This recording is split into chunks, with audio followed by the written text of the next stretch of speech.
અંજાર તાલુકાના મેઘપર ખાતે ગોકુળ કંપની સામે આવેલ રાશનની 2 દુકાનોમાં શનિવારે મોડી રાત્રે અચાનક ભીષણ આગ ફાટી નીકળતા વિસ્તારમાં દોડધામ મચી ગઈ હતી. આગની જ્વાળાઓએ નજીકમાં આવેલ બાવળની ઝાડીઓને પણ ઝપેટમાં લીધી હતી. આગની ઘટનામાં દુકાનની અંદર રહેલા 2 ગેસ સિલિન્ડરમાં જોરદાર બ્લાસ્ટ થતાં આસપાસના વિસ્તારમાં અફરાતફરીનો માહોલ સર્જાયો હતો. ઘટનાની જાણ થતાં જ તરત જ ફાયર વિભાગ તેમજ પોલીસ તંત્રને જાણ કરવામાં આવી હતી. આગ બુઝાવવા માટે જીડીએમસી ફાયર બ્રિગેડનું 1 ફાયર ટેન્ડર તેમજ વેલ્સપન ફાયર એન્ડ સેફ્ટી ડિપાર્ટમેન્ટના 2 ફાયર ટેન્ડર ઘટના સ્થળે દોડી આવ્યા હતા.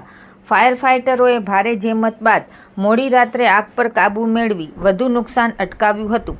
ઘટનાની જાણ થતાં અંજાર પોલીસનો કાફલો પણ સ્થળ પર પહોંચી ગયો હતો અને જરૂરી બંદોબસ્ત ગોઠવી લોકોની ભીડને નિયંત્રિત કરી હતી. સદનસીબે આ ઘટનામાં કોઈ જાનહાનિ નોંધાઈ નથી. જો કે દુકાનમાં રહેલા માલસામાનને નુકસાન થયું હોવાનું પ્રાથમિક માહિતીમાં જાણવા મળ્યું છે. આગ લાગવાનું ચોક્કસ કારણ હજુ સુધી જાણી શકાયું નથી. સંબંધિત તંત્ર દ્વારા ઘટનાની વધુ તપાસ હાથ ધરવામાં આવી રહી છે.